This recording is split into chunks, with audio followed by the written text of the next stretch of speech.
So Mr. Jack Daniel is a community advocate for Tenables, co-founder of Security B-Sides, for those of you who have visited a B-Sides. This is one of the gentlemen you can thank for these phenomenal conferences, and they really are. Community builder, storyteller, technologist, historian, mentor, and security professional. He has over 20 years experience in network and systems administration security, has worked for a variety of practitioners and management positions.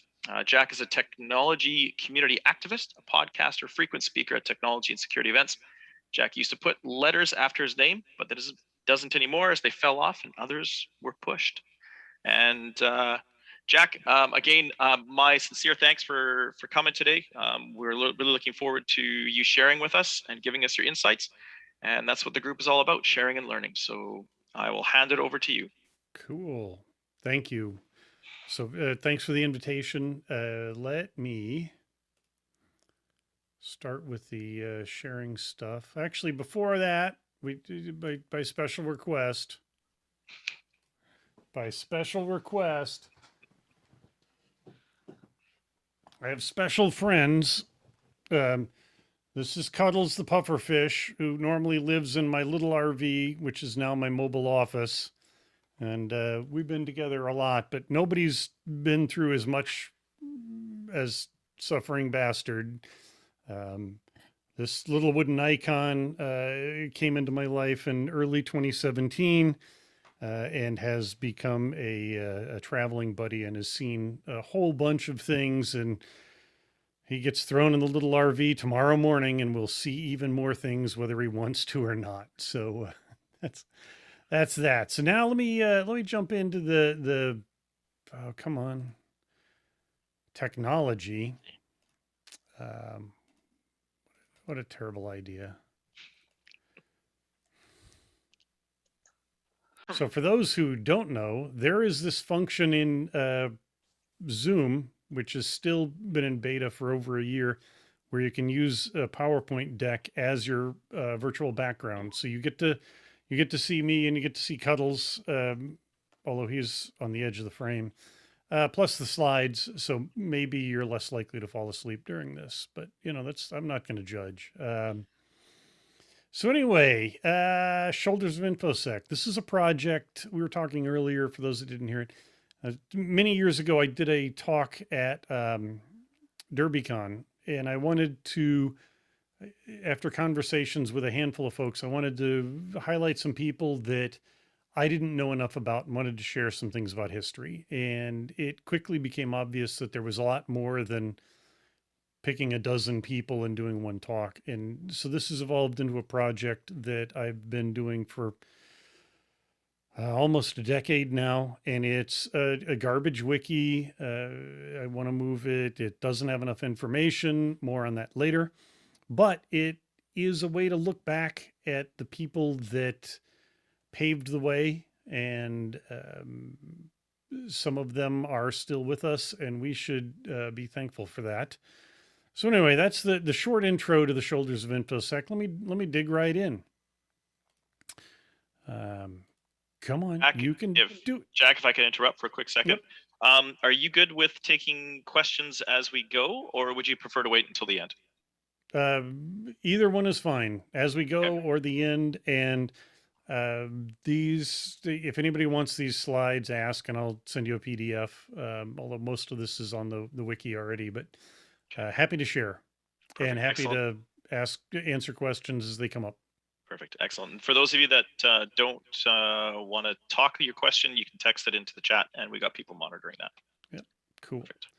So anyway, before we start, there's something really important that I need to tell you. And it's that I am ignorant. Don't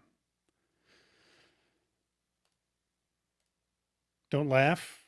We all are. This field is complex, varied, rapidly growing and expanding, and we can't know it all. And the constant pressure to learn is part of the charm of this. And sometimes it's a little too charming.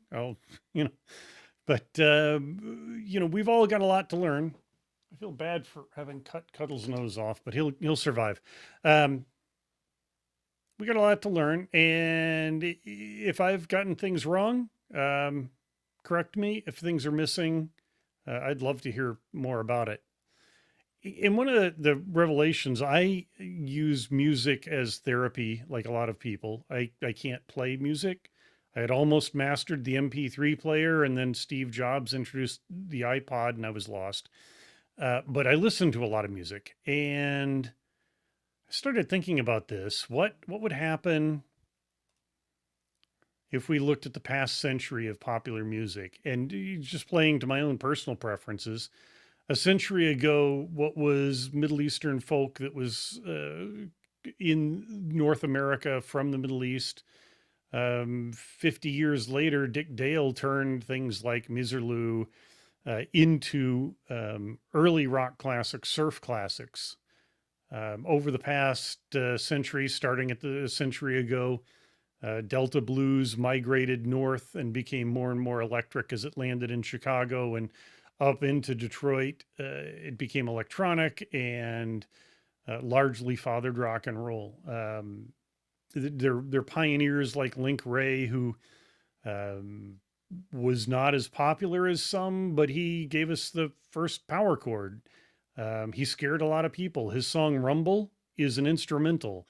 And to this day here in the United States, it is as far as I know, still the only instrumental song banned on the radio because people were scared of it. It's kind of a weird band called the Sonics. They had some songs that were truly garbage. They did some covers that were really mediocre. And they also sang Strychnine. And their music and their musical style was a precursor to punk, and it was grunge decades before anybody knew what grunge was. The softball pitch is the Velvet Underground.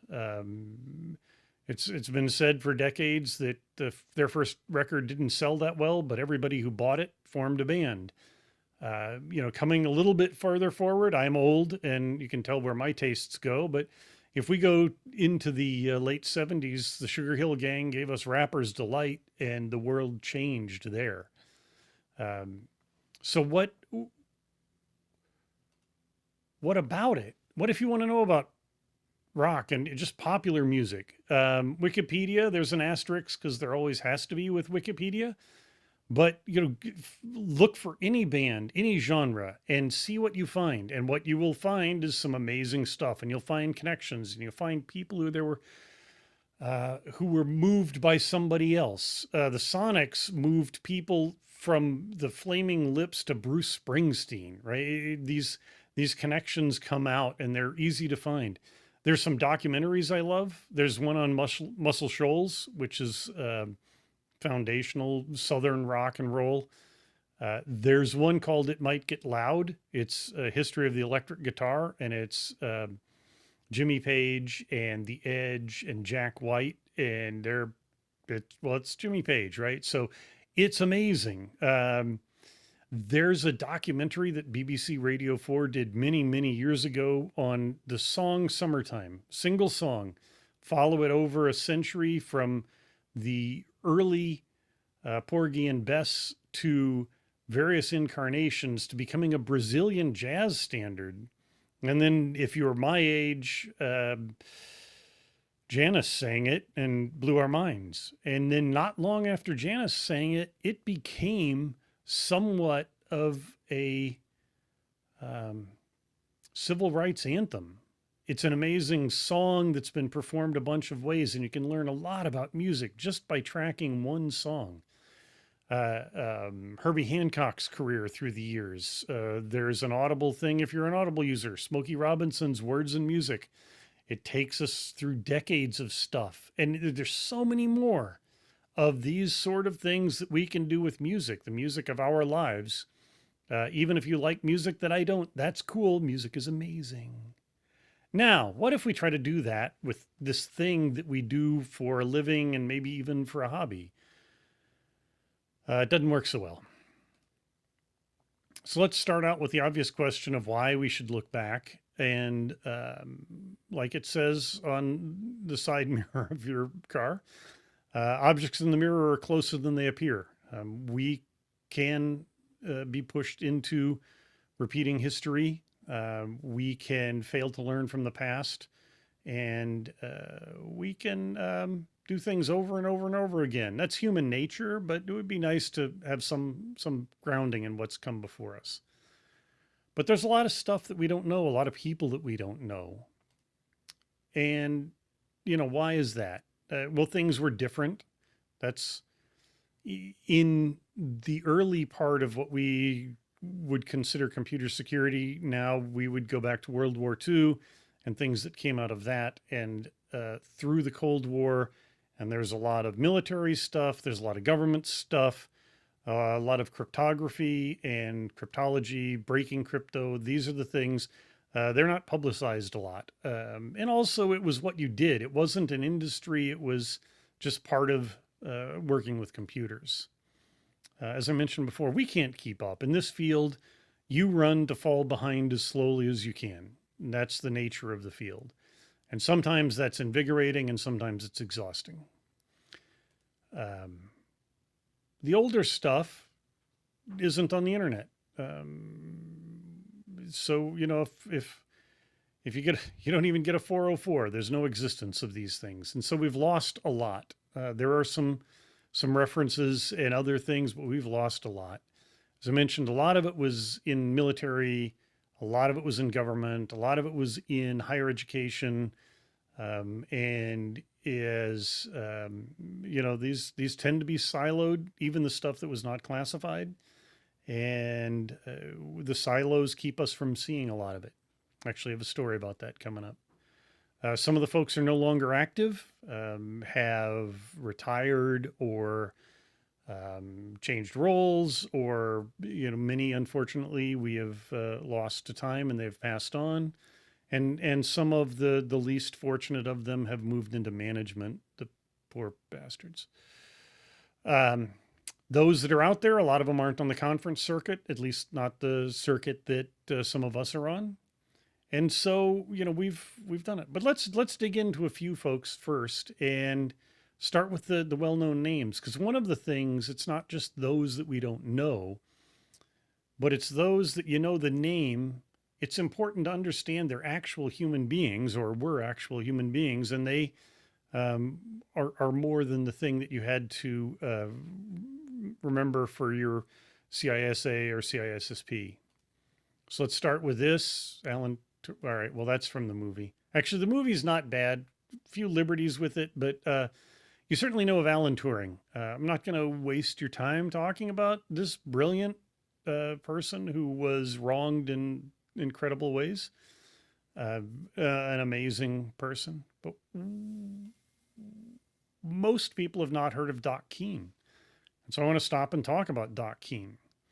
His nickname was Doc because he carried a leather doctor's satchel, but in that were his engineering and drafting tools.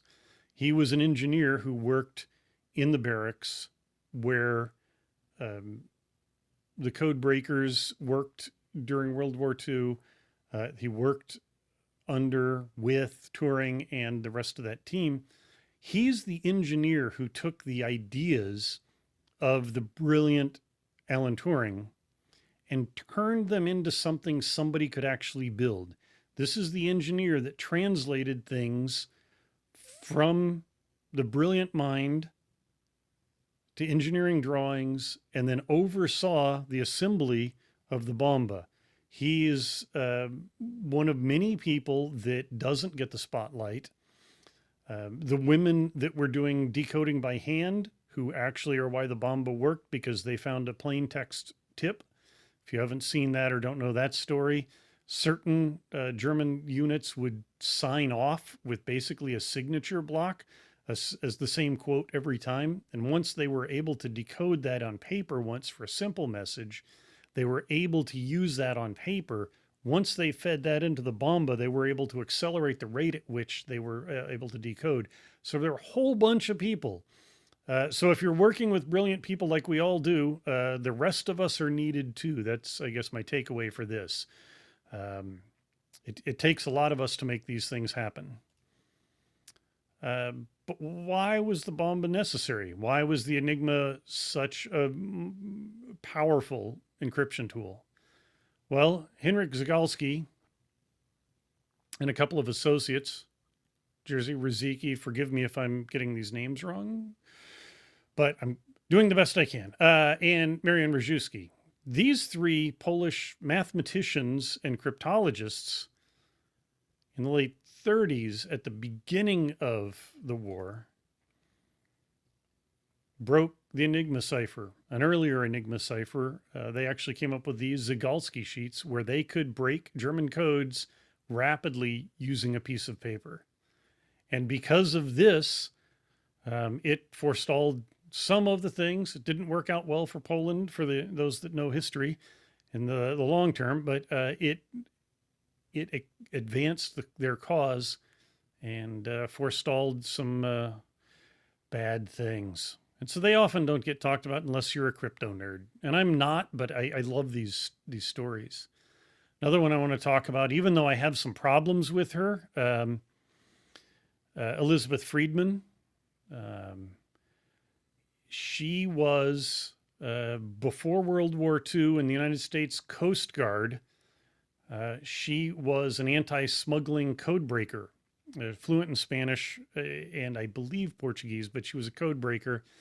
Unfortunately, as someone who enjoys a nice glass of rum or whiskey or a good cocktail, she was using this to support prohibition. But, you know, let's be real. Canada made a lot of money running through Wisconsin and Minnesota with booze, so whatever. But when the war broke out, the U.S. Coast Guard's sole crypto analytic resource was this woman. She was moved into the U.S. Navy, built the team as the sole crypto analyst. She trained people, built the team, and she led the team that did the interception of thousands of messages sent over dozens of different radio circuits that stymied the German influence operations and military operations coming through Latin America. And her husband was also a cryptanalyst. He tends to overshadow her, and he was brilliant, but he doesn't have a story like this one. So I like to talk about Elizabeth, even though she spells her name funny, and was anti-booze. But, you know, none of us are perfect. So, you know, the names, the people, how about the people? Diffie-Hellman. So Marty Hellman and Whitfield Diffie, the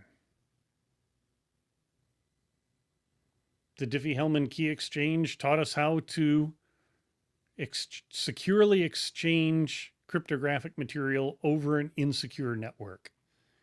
And they changed the way the internet works and the way communications on networks works. And they couldn't have done it without Ralph Merkel, who was part of the team. And I cropped this photo and then bring him back in just to point out that there are a lot of people. He created a lot of things. He was foundational in figuring out some of the pieces that the other two got credit for. These are all people that cared about privacy. The early public key cryptography people were really concerned about privacy. They were concerned about protecting us, the individuals out in the world. They weren't as much about, they didn't come out of the military as much as other cryptologists. Here's another group, Ron Rivest, Adi Shamir, Lynn Edelman. They're in the correct order in this picture and a lot older, but if you don't know who they are, there's a little hint in the red letters. They're actual people. Their interests are interesting. Ron, besides all the digests and ciphers and other things that Ron gave us worked out, he early on realized that democracy was kind of important and ballot systems were important and created something called the 3-ballot system, which can be implemented on paper. It's verifiable and anonymous because he thought that democracy was kind of important. I hope it lasts. The others have their own interests in differential analysis. They have interest in DNA computing using biologics rather than silicon. These are like real people, but we all know their names. Probably don't know James Ellis. James Ellis was at GCHQ in Britain in Cold War times. In 1970, he noodled on an idea of what he called non-secret encryption, the ability to encrypt things before you had a secret tunnel. And he wrote a paper which was kept internally at GCHQ. And the paper was on non-secret encryption. And a brilliant mathematician came in from university. Clifford Cox joined GCHQ in 1973. A couple of years later, they weren't sure what to do with Clifford. And so they said, here's Jim's paper. Does this make any sense to you? So we dug into this non-secret encryption paper and worked out a way to do cryptography, worked out some ciphers that we've known since later in the 70s as RSA. He worked it out and started working on ways to implement it. He had a mate in university who was another brilliant mathematician named Malcolm Williamson. He joined GCHQ shortly after Clifford Cox did. Again, they're like, well, you're good with math. Mr. Ellis did this thing. What do you think of it? And he worked out the Diffie-Hellman, what we now know as the Diffie-Hellman key exchange in 1974, 2 years before Diffie and Hellman published their groundbreaking work. So RSA and Diffie-Hellman existed in a silo. Clifford Cox went on to become the chief mathematician for GCHQ. That's kind of a big deal, I think, being like the big number guy at something like GCHQ or NSA or one of those. This was all classified until 1997. James Ellis didn't see it declassified, but he obviously lived to see it implemented publicly. I like to tell this story because there are two really key takeaways for me, which is when you come up with something brilliant, have a little humility because somebody might have beat you to it. But the other side of that coin is what you do with it matters. Diffie and Hellman, with help of Merkle, Rivest, Shamir, and Edelman, they changed privacy and security globally and quickly, and we rely on their work today. What was done at GCHQ was done earlier, but very little was actually done with it. So, yeah. Have a little humility when you figure stuff out, because even if no one else has published it, somebody might have figured it out first. But what you do with things matters. So, good story there. Jack, can I jump in? Yes. Before we leave that story. As you say, this is, everything that we do with cryptography today, because for 4,000 years, basically yes, all we have been doing is substitution or permutation and variations thereon. And so this is the greatest advance in cryptography in 4,000 years. And as you say, Diffie and Hellman get the credit for inventing it, but they shouldn't, because actually Ralph Merkle had worked out a means of doing it slightly before and prepared a paper for it, and he couldn't get it published. And the reason he couldn't get it published was that the journal he sent it to, the editor, didn't think it was interesting. This is the greatest advance in 4,000 years in cryptography, and it's not interesting. And then again, Diffie and Hellman get the credit because nobody else was using this, even though it was invented, as you say, 5 or 6 years before by GCHQ. And why wasn't anybody using it? Well, they'd invented it, but they couldn't figure out what to use it for. And of course, this is what we use for all of our encryption online these days. So yes, fascinating stories, and what goes into it, and what gets left out. Cuddles is feeling left out. Bear with me a second. Here we go. Come on, buddy. You there? Okay. Yeah, Yeah, you got no, 'em. thank you, Rob. That's why I'd love to do these, and it's why I specifically do that picture with Merkel cropped out and then bring him in, because Diffie-Hellman wouldn't be Diffie-Hellman without him. And there are so many of those stories. So let's get into some of the hacker history, because if we didn't have adversaries, this would be a lot easier. It wouldn't be solved because we'd still screw things up, as having spent decades as an admin. We can still screw things up even without adversaries. But that said, let's look at some of the people that have posed challenges to us in security. And this is a recreation of the French semaphore tower that dates back to the early 1800s. Two brothers, Francois and Louis Blanc, figured out that this was an open air signaling system. And this was government use only. And these towers transited France. And they were across France, and the signals transited France, and they were for government use. But the brothers figured out that for a small bribe, they could get people to put a message on the tower, and it would be a very simple message. It may be oversimplifying it, but my understanding of it is they basically had an error correction method which was a signal that said disregard the last letter. So they're sending messages one letter at a time. If they have the equivalent of a flagged typo, they say, oh, no, and then you do it. So they could have a one character off, but it would be thrown down the line because of you're just watching it. Anyone who's done things like Morse code or whatever, you just become a conduit. And so you send an erroneous signal down the line, and then you say, ignore that letter.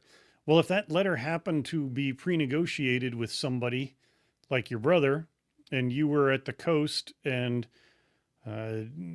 news of a naval victory or loss, or a shipment from a colony, or even a good fishing catch, you could send a signal which would make it to Paris, and your brother could act on that, and you two could make a lot of money. And Francois and Louis Blanc did that by subverting it. And because it was open air, they only had to bribe somebody to put, whatever. They'll put the letter B on and then say, ignore the letter B, and it would fly down. And nobody thought there was anything important about that. And so they subverted this open air communication method. They were arrested, thrown in jail. And something that has happened with hackers from the earliest, like this, happened. And that was, it wasn't technically illegal, and so they could not be charged and convicted of this crime. Now, it was in 1834, and French justice is different, and they wisely chose to leave France. But we have people that have been subverting government networks for private gain for a very long time. And I'm sure, it was certainly done on paper long before this, but this is a wireless communication method, if you will. For a little more modern wireless communication subversion, Neville Maskelyne, inventor of the pay toilet, professional musician, Victorian era dandy, if you will, look at him. He's here because Marconi was trying to raise money for his supposedly secure wireless system. And Marconi was at a remote location, and in a parlor in London, or in the London area, was an associate of Marconi who was decoding a message that Marconi had sent through his wireless system in 1903. And Maskelyne didn't believe the system was secure, and managed to effectively man in the middle this, and changed the message to an obscene limerick ridiculing Marconi, And as I mentioned before, when you are translating, like if you're grabbing Morse or something, you just become a conduit, and it doesn't really process until after you look at what you've transcribed or read or said. And so most of the obscene limerick had been read to the audience of potential investors because of masculine. So secure wireless being subverted, 1903. That's not new.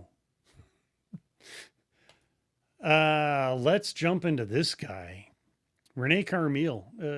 In the late 30s, he was one of the world's foremost punch card experts. He worked in the census in France. As is often the case, he probably knew more about punch card systems than the people at IBM that built it. When the Germans overran France, Renee Carmel stayed on with the Vichy government and cooperated, as far as people knew.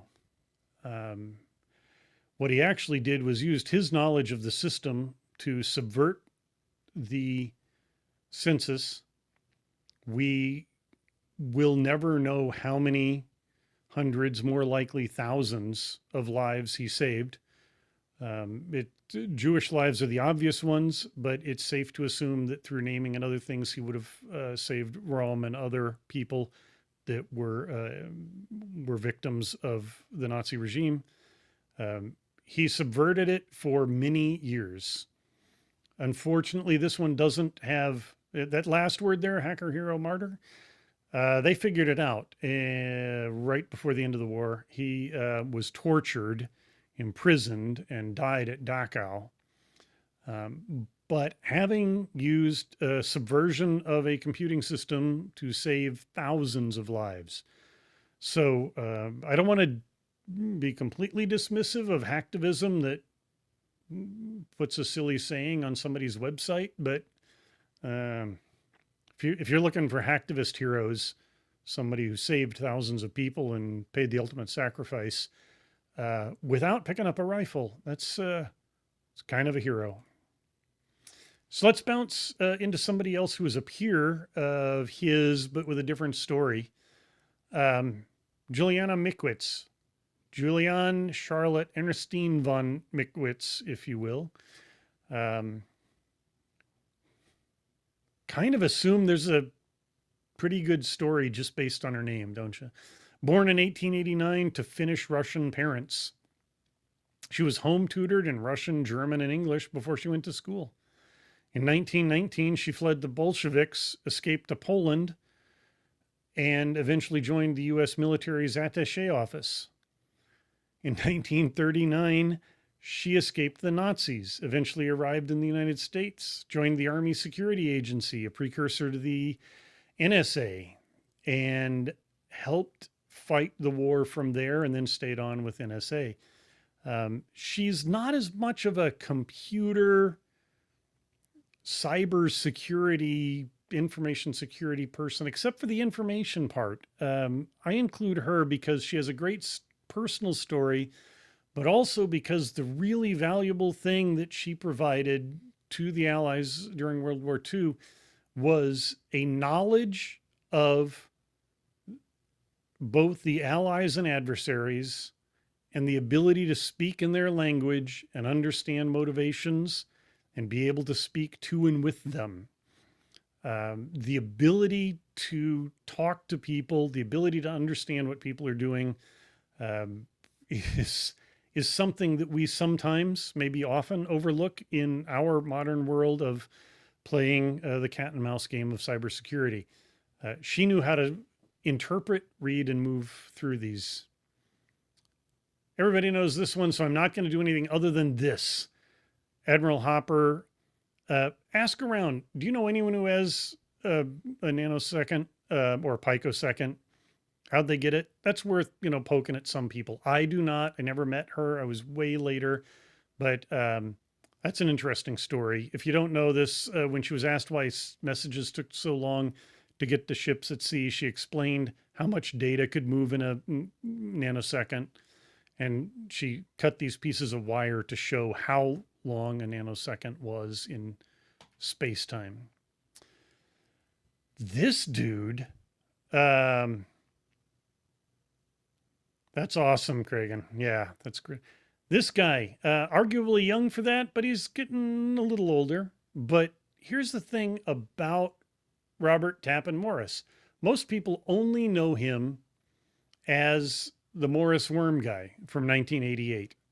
Some may know that he was the first person convicted under the U.S. Computer Fraud and Abuse Act in 1989, sentenced to 3 years of probation. What people don't know, and if we're going to talk about reformed hackers, he didn't have malicious intent. Something got away from him. The first US cert was built because of the way this ripped through things. Where was it? AT&T? Wherever Steve Bellevin was at the time, he quickly figured it out and built firewall rules to block it, and he wasn't affected because, like, Steve's been ahead of the curve forever. But what a lot of folks don't realize about him is he's also a visionary entrepreneur. He co-founded 2 companies, ViaWeb and Y Combinator. Y Combinator still pumps technology into our world. And more importantly, I think, is that for somebody that's only known for the worm, for most people in our field, he got a real grown-up job. Robert Tappenmorris has been a tenured professor of computer science and electrical engineering at MIT since 2006. He joined earlier, obviously, because it takes a while to get on the tenure track. But he is taught and continues to teach future generations of engineers and computer scientists. So if you take nothing away from this, it turns out he did more than a worm. I can't talk about him without mentioning the dad. His father was kind of embarrassed by the kid. He was actually at NSA at the time. If you know anyone that was there, it's a great story. The FBI normally comes in here in the United States. They come in like the FBI. But they had to go tell Robert Morris Sr., the elder, that his kid was getting rolled up at the university that day. And FBI entering Fort Meade, they don't go in like FBI. The folks at the gate at Fort Meade are different. But anyway, he had some bright ideas in his early days. He thought he was one of the first people to think of a telephone line and wonder if you were to modulate and demodulate the signal of the telephone line, if you could do something with it to push data down. Modulate, demodulate, shortened to modem. He was at Bell Labs for the 60 to 86. He was a multician. He worked on Multics. Later helped build that newfangled Unix operating system.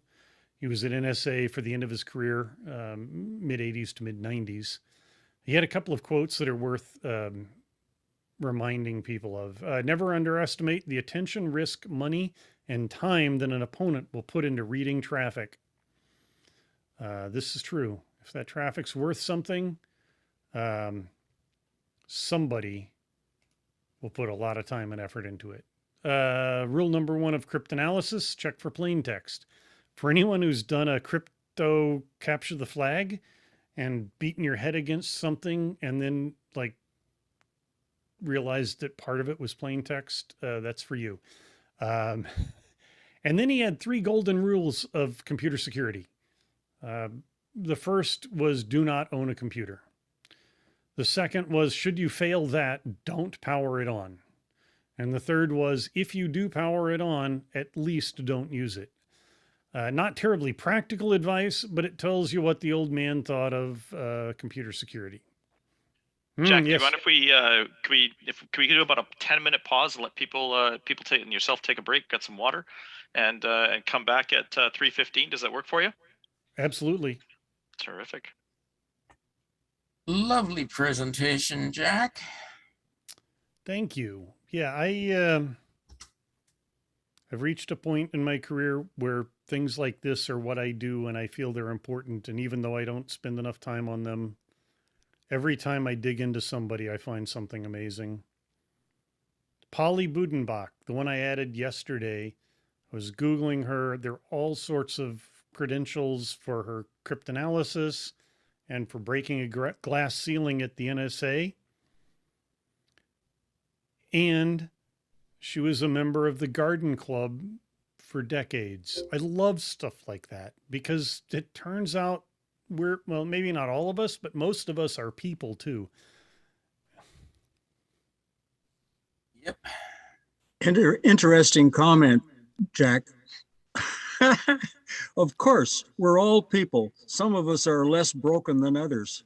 Yeah, yes, absolutely. You know, the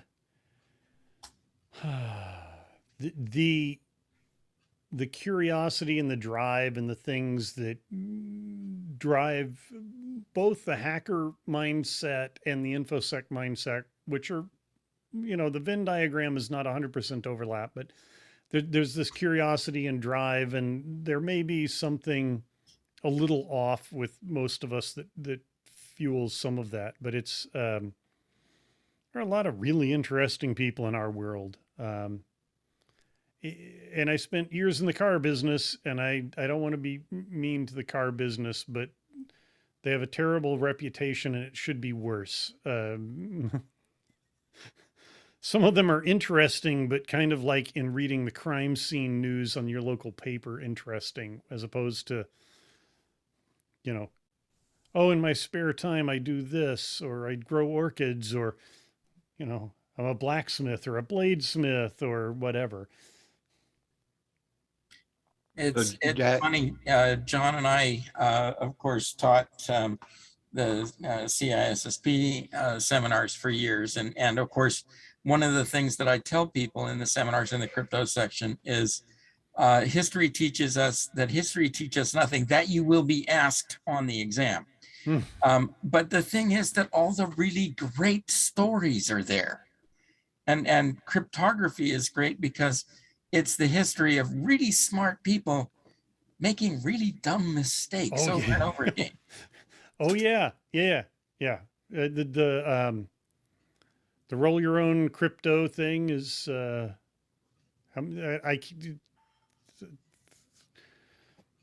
don't know if there's a platform large enough to host all of the roll your own crypto mistakes. I don't think Amazon is up to the task of hosting all those stories.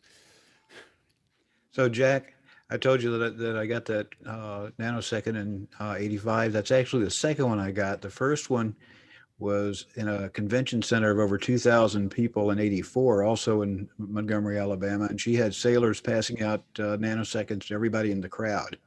I foolishly lost that one. But the next year I was back on the Air Force Base for a 2-week-long class, and she was a guest speaker. So with only about 40 people in the room, that one I saved. Nice. So is it still 11.8 inches? I don't think it shrinks with the emotions of the situation. Yeah, that lady is just awesome. Absolutely awesome. That reminds me, there should be some of us in this field that make a giant push to get whatever idiot is in the White House, regardless of your politics, to posthumously elevate her to the next level of admiralty so that it's permanent.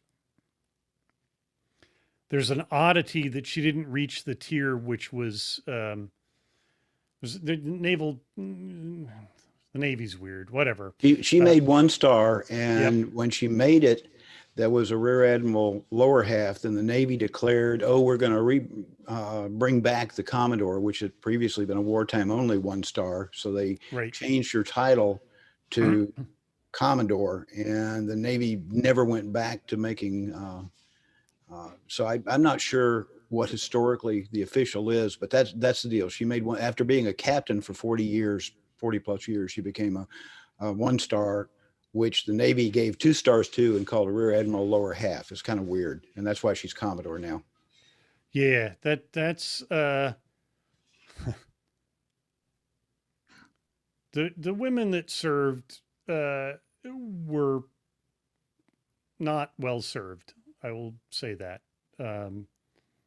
My mother flew Wasp in World War II. They didn't let the, air quotes, girls fly combat. But my mother flew training and ferry missions domestically in the United States and did training for the American pilots coming back from the European theater, going to the Japanese theater, the Pacific theater at the end of the war. And like Waves and like all of the women who had positions of rank, they got nothing. They got a general discharge. They didn't even get honorable discharges. They basically washed them out. They had nothing. They had no benefits.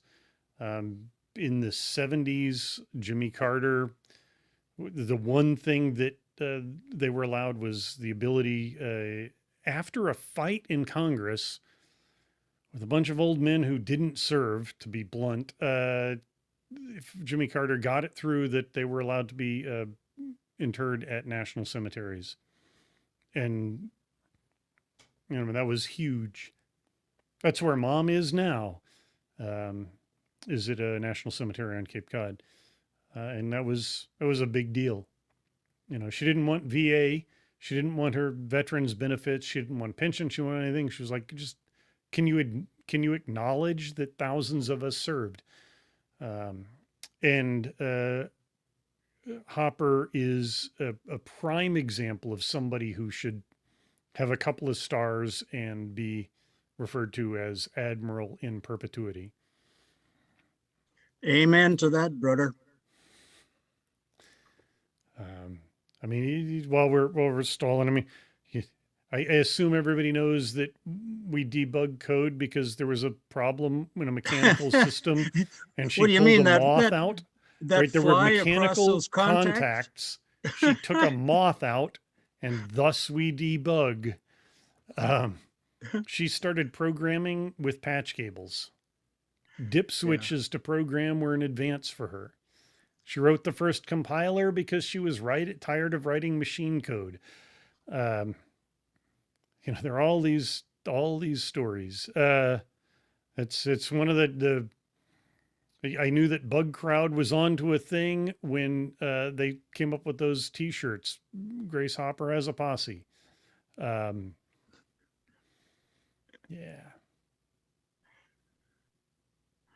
Jack had to step away a moment, so I missed the end of the story, but congratulations on your mom. Wasp is cool, and it was terrible. Oh, It she flew Wasp. She washed out the first year. She was a Wisconsin native and trained in Sweetwater, Texas. And it wasn't so until the like the heat 19 broke her, Yeah. but she flew, God, I'm blanking on them, the twin engine mid-range light bombers. She ferried them coast to coast solo for about a year or so. That is so cool. It wasn't even until the 80s, I think, that they got veteran status. That was Right. part of And the the tragedy. status allowed them to be buried in national cemeteries.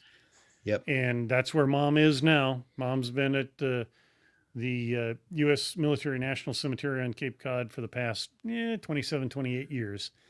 And we sprung for the custom headstone, which the Wasp had Order of Fifinella. Walt Disney wrote Walt Disney drew the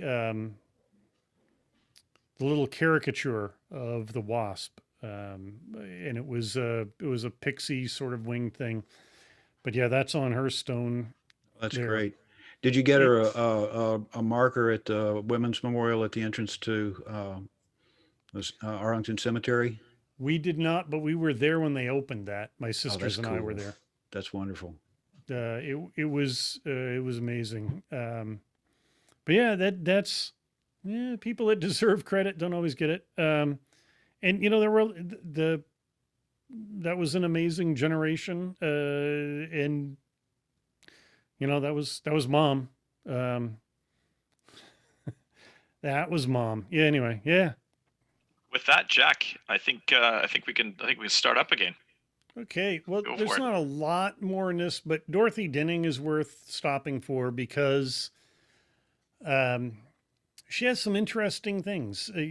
For many people, she's best known for a 1976 publication with the sexy title, A Lattice Model of Secure Information Flow, which established a mathematical basis for enforcing information security on a computer system. One of the things she was known for was for an early, I don't want to say support, but sympathy towards the fledgling hacker community. As it evolved and some people became less mischievous and more malicious, her attitude changed profoundly. And that's probably fair. I'm sure more than a few of us straddle lines and have friends who were in LOD, Legion of Doom, or CDC, Cult of the Dead Cow. And, you know, we all have friends. I'm sure no one here has ever crossed any lines, but I'd be willing to bet we've all come really close. Wink, wink, nudge, nudge. She's also, she was involved with the American Clipper chip, the US Clipper chip idea of bad idea. Backdoors are a bad idea, opinion, but she earned the nickname Clipper Chick, which she really didn't like. It was maybe a little unfair, but she was an amazing. She and her husband both, after amazing careers, ended up at the Naval War College here in the U.S. What else do we have? If I can throw in Yes. on Dorothy there, as you mentioned, the Clipper chip business and of course the crypto wars of the late 1990s, and she was very much on the side of law enforcement in terms of their needing access to communications. But being a good scientist, she did know that she needed some data to support this, and so she put out the call for, you know, some law enforcement agency to provide a case or cases where they did know that they had the right person but could not prosecute them because they were prevented from doing so because of encrypted data that could not be decrypted. And nobody was ever able to provide her with evidence of that. Yep. Yeah. So let's, a recent loss. We recently lost Don Parker, a giant in our field, at the wiki, which I'll link to a little bit later here. There were a bunch of comments, remembrances, links to a lot of things. Rob has provided a little commentary. I will just read to you a little bit from Spaff's comments on the Sirius website. Don had a profound moral compass that guided his work. He wrote some of the earliest work on applied computing ethics with an article in Communications of the ACM in 1968. It's also informed his scholarly work in security, especially his study of computer crime, leading to the book Crime by Computer, published in 1976. Thereafter, he published several more books, 7 in total, and reports on computer security and computing ethics, all informed by his deep research into computer crime and his conviction to do what was right. There are a couple of videos linked on his Wikipedia or his wiki page from Shoulders of InfoSec. One of them is from Computer Chronicles on public broadcasting here in the US. It is from the mid 80s and it's a time capsule and it's kind of hysterical. It's what my mom would have called a hoot, but it's also got some insights that are still relevant today. There's also a little over an hour session that he did at Sirius with Spaff, and some of it has not aged as well as other parts of it. But towards almost at the very end, his take on the word hackers is refreshing for somebody of that generation. He owned the word hacker. He made a point of saying malicious hacker to mean the bad people. Um, there are several great remembrances of him. The one that I think is probably sums it up best was Side Dragon said he just remembered talking to him, listening to him, and thinking, I want to be like him when I grow up. So a recent profound loss, but he was 91, so a life well lived. Oh, so I am terrible at predictions, but some people are a little better at it. There are people that if you were to share this quote with today wouldn't really believe us. The gendering of this may give you a hint that it's not today, but the computer will touch men everywhere and in every way, almost on a minute-to-minute basis. Every man will communicate through a computer whatever he does. It will force and reshape his life, modify his career, and force him to accept a life of continuous change. I assume we all know people who would not believe that was true today, even though it has been true for decades. Willis Ware taught us this in 1966. A lot of foundational work in our field has not aged well. Ware's report, which has a boring title, but the Ware report is what it's known as, is completely obsolete, except if you change a little bit of wording and some of the labels on the couple of images in there and abstract it out a little bit. And then this report that started in the 60s and the final edition was published in 1971 is almost as relevant today as it was in 1971. And I dare say that its relevance will continue forward. One of the most important things about this was he realized the power of computing and realized the danger that posed. And he was why the United States got a Privacy Act, which, you know, we've now gutted in the name of Facebook and everything else. But Willis Ware was an amazing figure and had an incredible impact on a lot of people. The Ware report led to the Anderson report, which defined U.S. military and government security in the public sector for decades to come. Personal favorite of mine. Unfortunately, I never got to meet Bob Abbott. I have some bullet points about Bob Abbott, but the most important thing that has been repeated to me from Becky Bass, Ron Gula, Spaff, my buddy, the former VP of marketing at Tenable.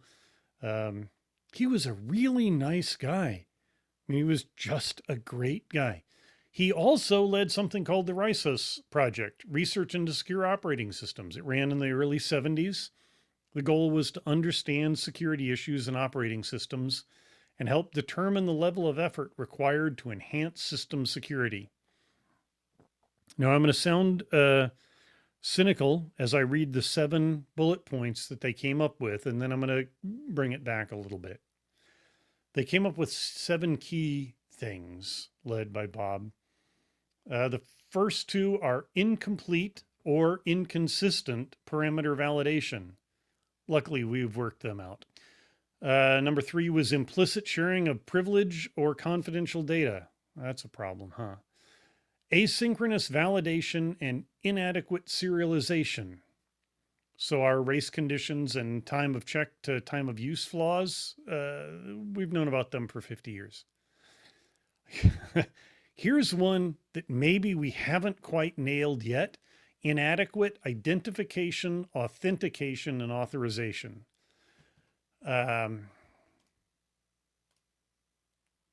Number 6 was prohibitions and limits which could be violated. And then number 7, which kind of covers everything else, exploitable logic errors.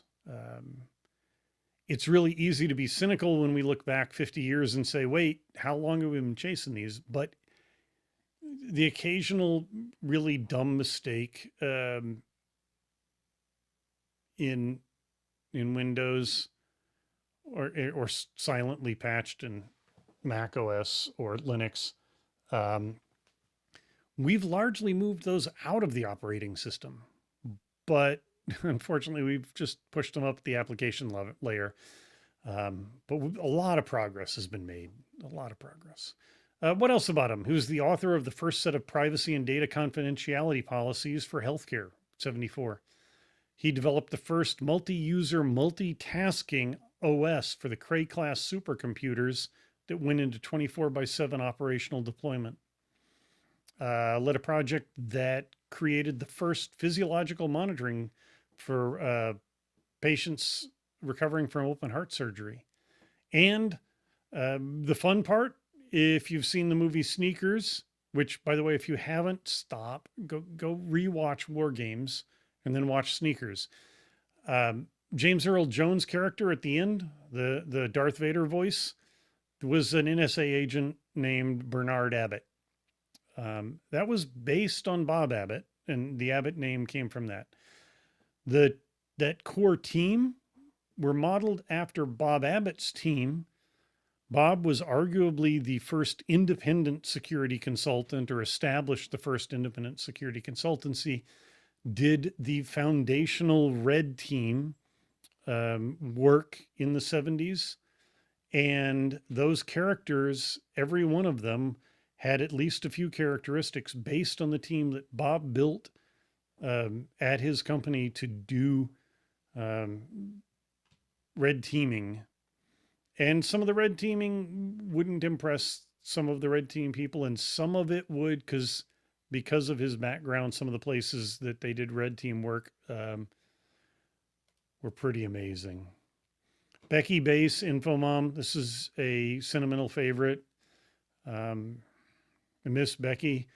I was not involved earlier on, but Becky Bass, for those that were at the agency at NSA, she was Infomom, and to many, many more.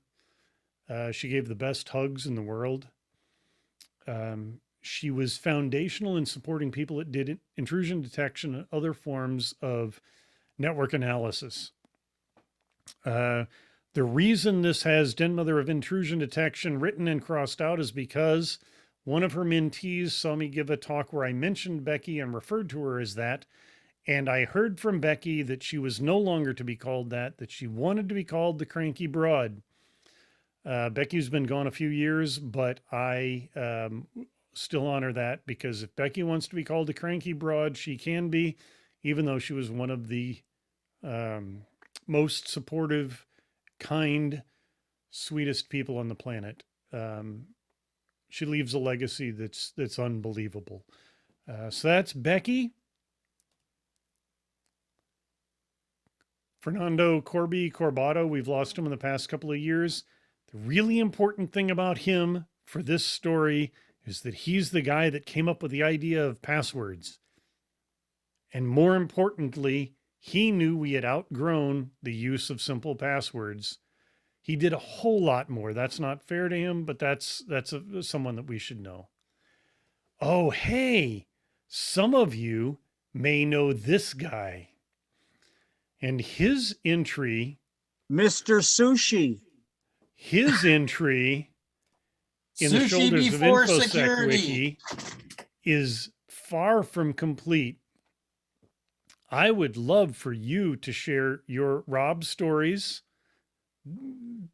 edit them to PG-13, and references and links that should be included in Rob's in Rob's story. And with that, The oldest non-aligned malware researcher in captivity. right.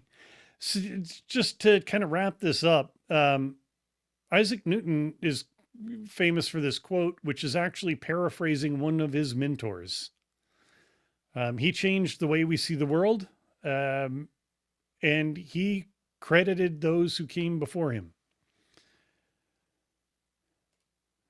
And so this project is the shoulders of InfoSec. It's a ugly wiki, but there's a lot of information there.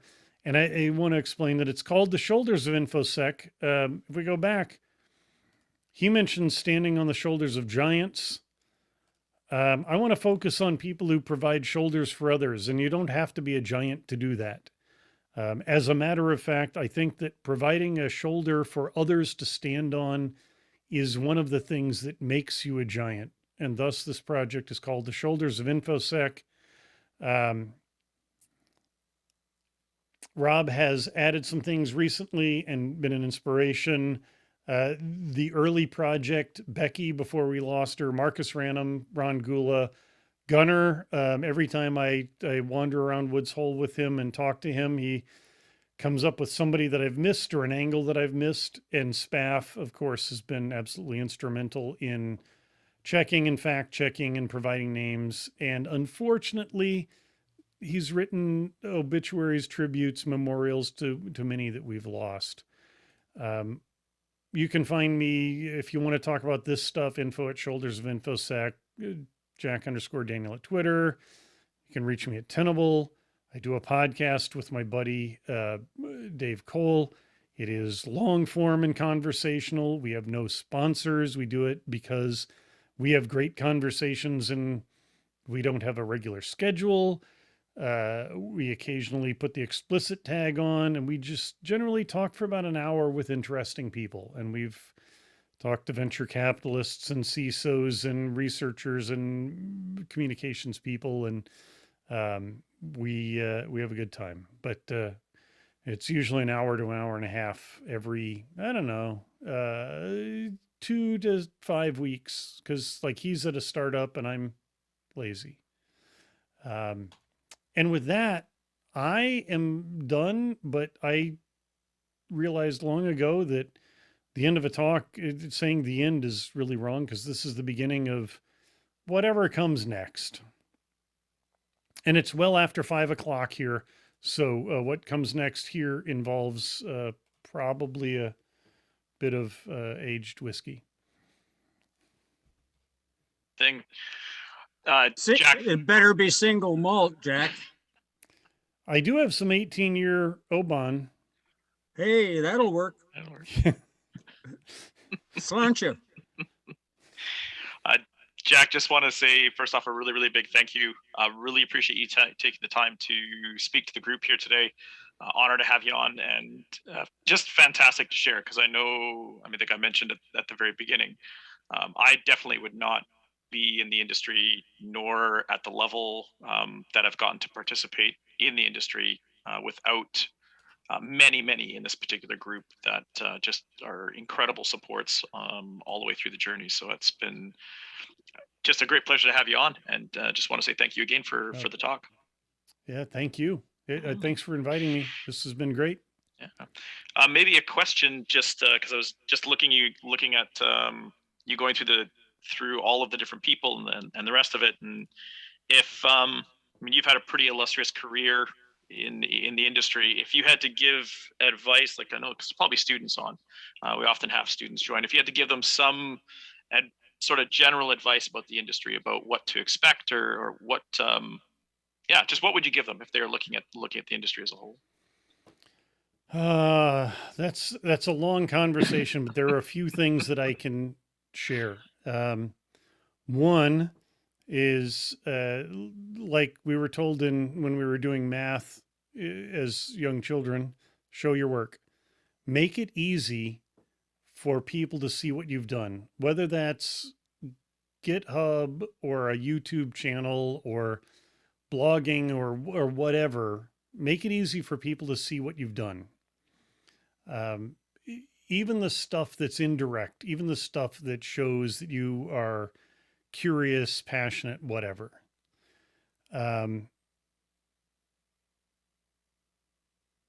Our hiring systems have not caught up to our industry, and they're falling behind faster. There's a lot of networking, which is predatory. Don't do that. But meet people. The pandemic has made this harder. Closed borders have really messed with this. but meet people. Pancakes, Leslie Carhart just tweeted this the other day. When you see people that you are inspired by, whether or not you should be, approach them. The vast majority, if they have the time, will stop and talk to you and want to do that. Now, if you're trying to stop somebody as they're leaving the stage at DEF CON, we're being shepherded by goons on a tight schedule. If, however, you see us in the hall, say hello. Start a conversation. Hang out on the periphery. Don't be afraid of people. Go to events and meet people. Even if it's hard for you, don't push yourself so it's uncomfortable, because that's where we know enough about you, or you know enough about us to say, I have this idea, or that company you work at is hiring, or does this make sense? And that little bit of introduction makes a huge difference. I mean, that's how I got the job I did before Tenable. The public stuff that I did was more valuable to Tenable than my role as product manager when I first joined. My public stuff now is more valuable to Tenable than anything else I can do for them. So meet people, don't knock yourself out. And the last one is take care of yourself. It's a whole other series of presentations, but for over a decade, a group of us have worked on talking about stress and burnout and survival skills and coping skills. If you are interested in forensics and incident response, if you end up in DFIR, you need a good support network and good personal and possibly professional tools to cope with the pressure. I have friends who have nearly died from driving themselves into the ground. That's not hyperbole. I don't want to scare you away, but just know that it's really easy to get wound up. And so take care of yourself. Be aware that this can be a very high pressure thing. That's part of the charm, the thrill, right? You get on the roller coaster, not because you'll fall asleep, right? You get on the roller coaster to ride the ride. But sometimes you need to get off the roller coaster and go over and have a beer or an iced tea and kind of chill out. So take care of yourself and take care of others, and don't be afraid to say hi to folks. But, as far as career advancement, make it easy for people to figure out what moves you. Show your work, and, man, have fun. This is life advice, not just career advice. If you're not occasionally having fun, pause. And I'll admit, this is luxury from my point of view. From where I am in the world, it's different. But if you can pause and enjoy life when the opportunity happens, man, take it. And for the younger folks, it turns out you're not always young. Jack, if I may, Yes, to sir. your point of talking to everyone. Case in point here, Stan, our president, Carolyn, our vice president, were from an intake from University College of the Fraser Valley from a few years back. And when they and their class first came to our group, they will tell you, I would not allow them to sit together. I would physically move them around the room so that they would talk to different people. It's truth. That's great. There are a few of us that do things like this, but like one of the things that I've done in Vegas, and I've only been able to do it with like 3 or 4 people over the years, but I'll grab somebody new, and not to get into identity politics, but I don't grab somebody who's a straight old white guy. And I will take them and show them a few things in Vegas that are interesting and different, and make sure that they have some phone numbers or signal handles or something for people to talk to if they get overwhelmed, and make them feel like part of the community. And I've done this at ShmooCon with a few people, but Vegas is the thing, because that's, I would never be dumb enough to live there, but I love the city off the strip, even downtown, for all of its nightmares. And I'll take people to the Zombie Apocalypse store. I will take them, if we have time, to Red Rock Canyon. I'll take them to the Neon Museum. And of course, we will take them to Frankie's Tiki Room. And if they're really good or bad, we'll take them to the Double Down Saloon, which is one of the oldest true punk dive bars on the planet. And you go. And by the way, as I say bar, but if should any of you cross paths with me, if you are not drinking that night or forever, that's cool. One of the things I love about tiki bars is they tend to have a bunch of fresh juices, syrups, and interesting flavorings. And so you can go and feel like you can have a great evening and be completely sober. And I don't care why you're not drinking. As an amateur bartender who hangs out in the bar industry all the time, that's fine. Are you going to have fun with us? That's great. Are you going to be a good conversationalist? Are you going to hang along and meet some people? That's awesome. I'll get off my high horse now, but as someone who is often known for my drinking and cocktails, I love to stress that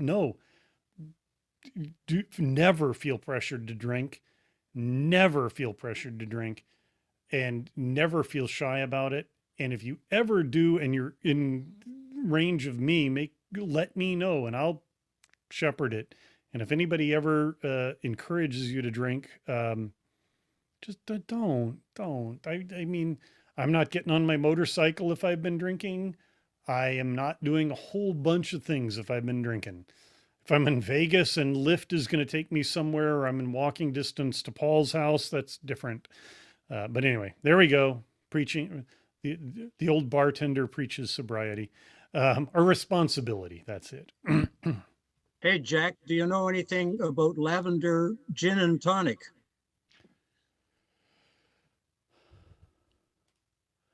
I don't, other than lavender is an amazing flavor. I tend to go with old man things, rums and whiskeys and such, but I have done things, and lavender is tricky to balance because it can get bitey, and a lot of lavender stuff is overly sweet. But the idea of lavender with gin and tonic sounds utterly delightful. We were just doing elderflower and violet, Saint Germain and creme de violet in with gin the other day, and those lighter flavors are just amazing. I love lavender. I live in coastal Georgia. We grow swamps and marshes, live oaks and Spanish moss and palm trees. So a lot of the things that I used to get, I don't get down here. We have a new distillery in Victoria, and they make something called Empress Gin, and it is lavender in color. I am taking notes. So there you go, Mr. Bartender. You can add that one to your repertoire. I'm fully vaccinated. I can come to Canada, but you can't come here yet. Is that? I can come. I just can't get back. Yeah. Well, you know what? That's probably for your good to not, because I'm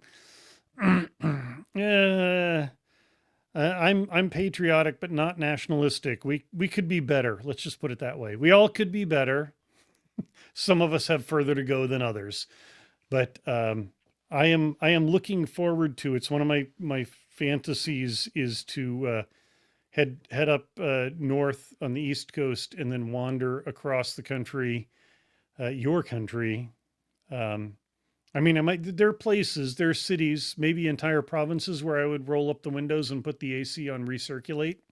But looking forward to spending more time in Canada with my little motor home and lady friend and her fluffy dog. Good combination, my friend. You're most welcome.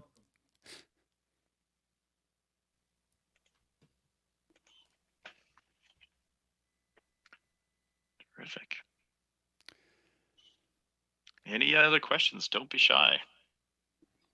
Yeah, don't be shy. Hit me up on it separately if you feel more comfortable doing that. And if there's anyone that you see missing from the wiki, if you have a story, a link, anything, and I'm not kidding, somebody pointed out that I had completely missed Rob before Rob pointed out that I had completely missed Rob. There are I still have stunning foundational things. I'm focusing on the security realm more than the hacker realm, but there's a fair amount of hacker overlap, and it's almost time to cross that, but I need to do that as a project. So the more personal they are, is seriously find the Don Parker page. I wish all of the pages were like that. Unfortunately, not enough people have been around to add things to all of the pages, but the personal remembrances of Don Parker, I think, are well. They made me happy that I keep doing this silly little project, because it's a place to share what we know and share the people that got us here.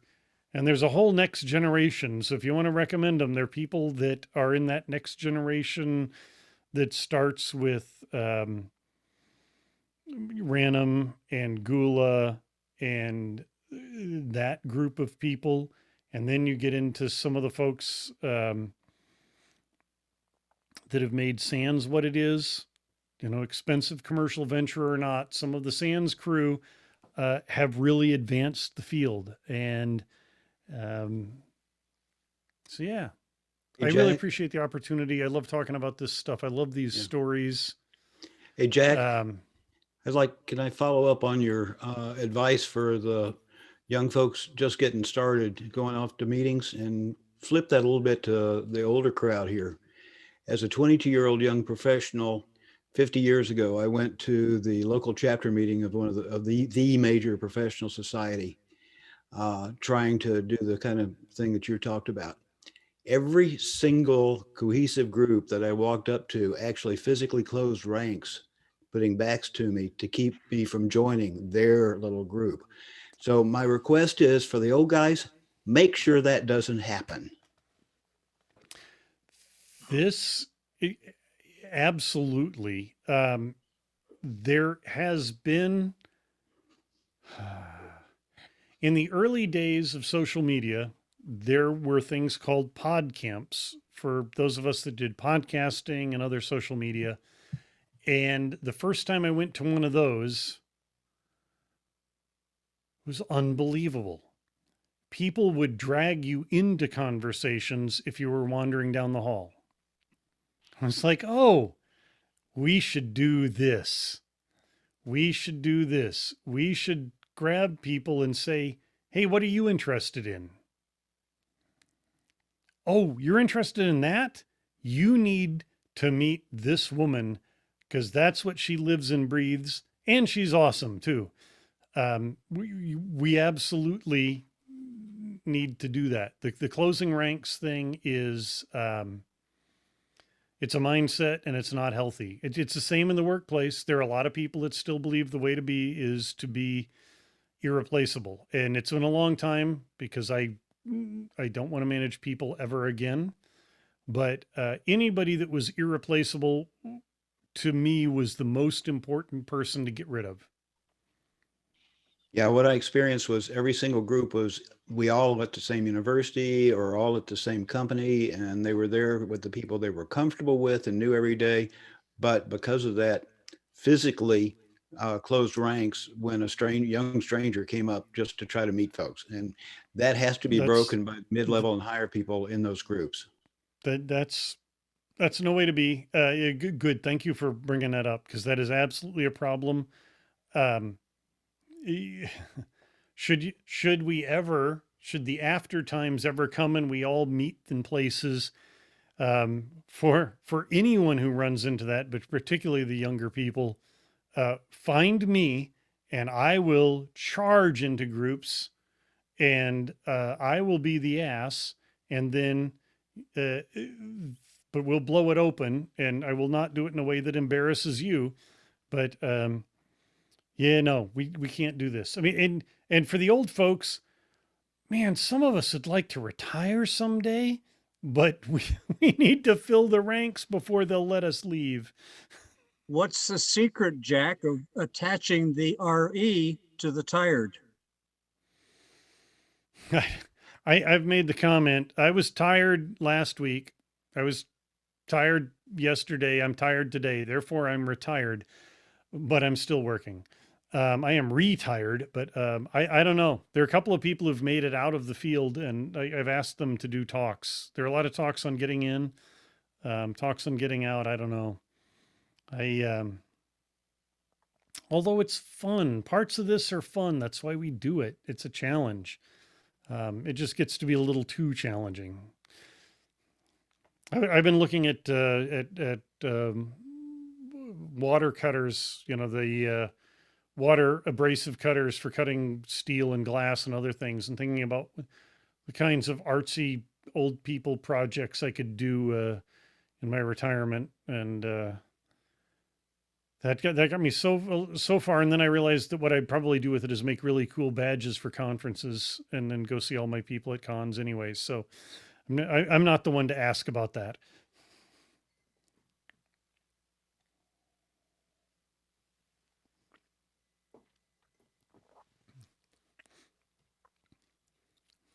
On the last part of that is I never went to another chapter meeting of that organization. Can't blame you. Absolutely. There are, I'll name names. There are ISSA organization or, chapters which are less than ideal. And there are many that are just amazingly welcoming and open and conversational and deliver great content and get interesting things in. And if you find a place that, unless you have a reason to fight, find a place that's not welcoming, find somebody else. If you have limited options, then maybe keep battling them, but or find a mentor or somebody that'll be your chaperone, shepherd, sheepdog, wolfhound, whatever it takes to get into the pack. Since most folks here are from Vancouver, I think we're quite we're fortunate in this community to have Mars and this group and a few other groups around town, and that there's pretty much zero tolerance for bad behavior. I know, remembering back, Carolyn, myself, there was a group of us that came through that time, and I don't know if I've ever felt as welcome, just the first time coming through. So it was pretty incredible. Hey, Jack, before you disappear, could I ask you a question about Don Parker? I probably don't know the answer, but of course you can ask. Well, Don Parker had a fairly lengthy time with Control Data Corporation. Yep. When I happened to work with them, and Don Parker was a member of the project team that I was on when we had a Northern Telecom. And I'm wondering if that shows up in any of his publications. I don't know. I haven't dug into all of it. I've sort of gotten a wall of Don Parker material in recent weeks for obvious reasons, but I really don't know the answer to that.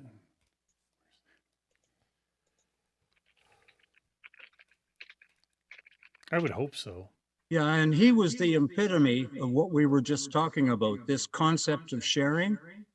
He had incredible integrity and was always willing to help other people whenever he could.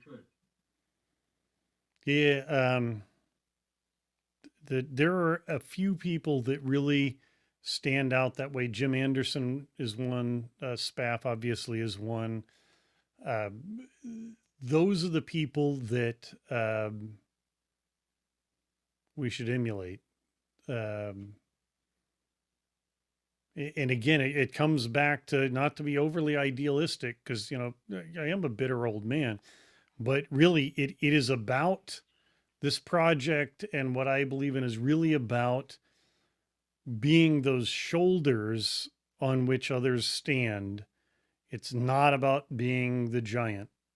And I truly believe that the best course to being a giant, which shouldn't be your goal, but if you help others move forward, that is more profound than whatever research you've done, whatever books you've published, whatever you've done.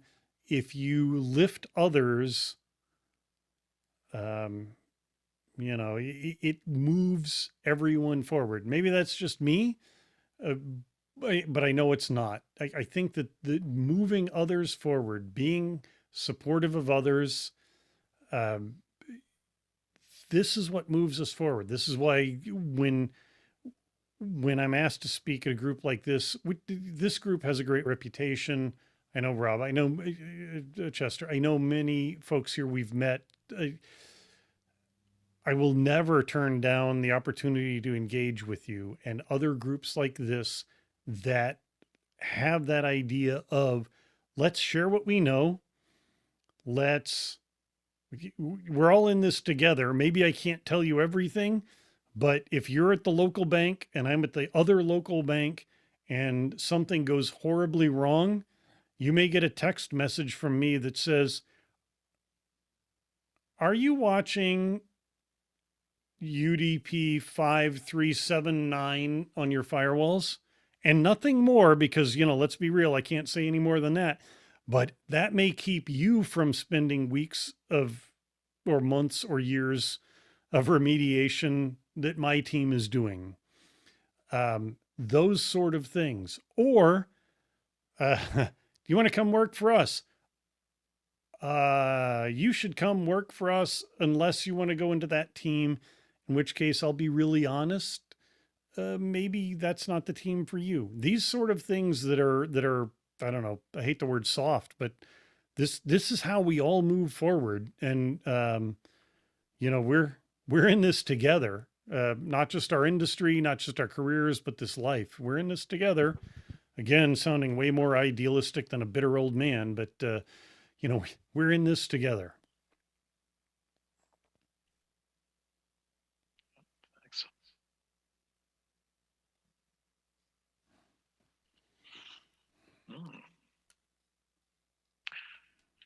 Any other points before we end up closing the meeting off and letting people get to their weekend? It would appear that nobody wants to pack it in. A long weekend, that's right. Thanksgiving up here in Canada. Yeah. It's something here too, but it's something that more and more places aren't celebrating. It's Indigenous Peoples Day in many jurisdictions in the United States instead of Columbus Day, which is a little overdue in both of our countries. Well, we just set up a new Truth and Reconciliation Day, which was a couple of weeks ago. A week ago, sorry. I saw that. Yeah, as long as y'all haven't hung up on me. One of the things that I love is getting off the interstates and traveling, and I look forward to doing it again in Canada. I haven't done it in a very long time. Getting off the big highways and getting on the smaller roads and seeing people. And here in the United States, when you get in the Southwest, which I love, I see what we've done to our to the people that founded this land, contrary to European document. and it's not pretty. But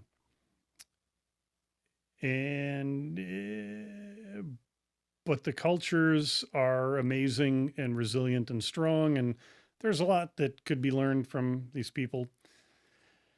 And it's why I have a motorcycle with a sidecar that has 2-wheel drive, so I can flip the lever and I can go off road and I can see things. Because getting off the roads, you getting off those big highways, man, you see what the world looks like, and it's a trip. So yeah, and so I'm looking forward to playing Tourist in Thunder Bay and Montreal, and then I'm looking forward to transiting Alberta and getting back to Vancouver and Vancouver Island and that area. It's been a few years since I've been there, but I guess there was this little pandemic thing that's messed stuff up. All right. So thank you all. Yeah, Jack, if you come out to the wet coast, don't forget your umbrella.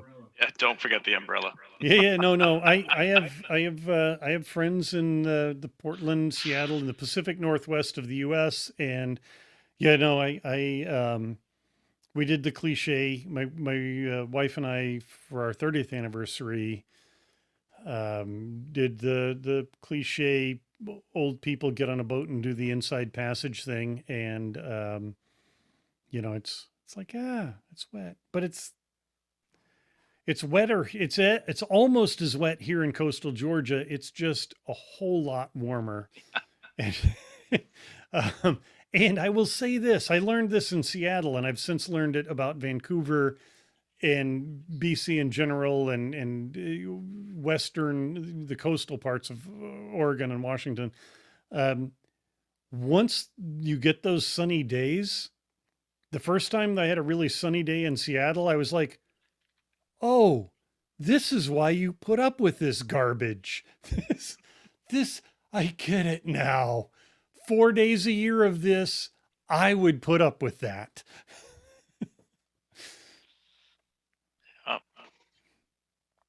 Cool. Awesome. Thank you all so much.